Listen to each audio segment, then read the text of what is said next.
So I think you touched upon it a little bit, but let's go on the other side of the spectrum. I think some people, when, let's say they come back after a long day of work and their dog is just demand barking while they're just trying to prepare dinner or whatever, I think some people, instead of ignoring, they'll do the opposite, where they'll just try to intimidate the dog of just like, when you're just barking in front of my face, I'm going to let you know that that's not a behavior I like. And I'm going to, let's say, intimidate, scare, or whatever, to get them to stop. And maybe in their mind, they're like, okay, well, I don't like doing this, but this situation sucks. And at least I'm not causing at least physical pain on this dog. And so, and I know you talked about it earlier, you can't just tell a dog to stop, and you got to give a dog an alternative behavior. But at the same time, dogs are very attuned to us. They understand our tone of voice. They understand our body language. And so I guess a lot of people might be asking, why doesn't that work? Why doesn't the dog eventually say, wow, like that happens every time? He loses his mind every time I demand bark. Maybe I should stop doing that. Why doesn't that work? I think it really, first off, it depends on the dog. There probably are some dogs that would work on. As much as I hate to say that, yeah. There are plenty of dogs in this world that if you are harsh enough, they'll stop because it could be scary. It could be really unpleasant. I don't think you should do that because I don't think it's nice. Yeah. But what I like to tell my clients is, there's a lot of different things that are really frustrating for clients and for us humans. And we want these behaviors to stop, and sometimes we want them to stop, and we don't care what it takes to get there. Yeah.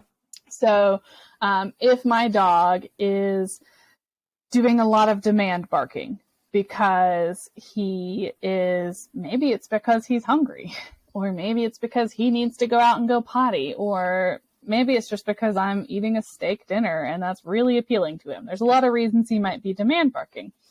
And so if he's just barking, and I decide I'm just going to yell at him every time he does it, or there's a lot of, it's a lot less out there these days, but, it used to be really common to have like a shaker can and have something, like full of pennies, right, and shake it at the dog, which is really harsh on their sensitive hearing.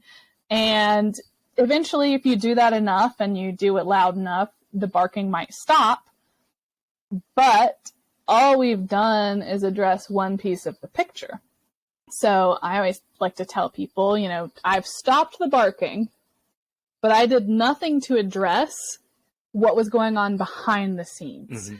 And why the barking was there. And again, it's really rewarding to the human because my dog's not barking anymore, but I haven't fixed the problem that my dog is having. Yeah. And I'm probably going to see something else come up. So a great example is, if I'm in the kitchen and I've got something baking in the oven, maybe I got brownies in the oven, and then I walk into the living room and I just want to relax and watch TV.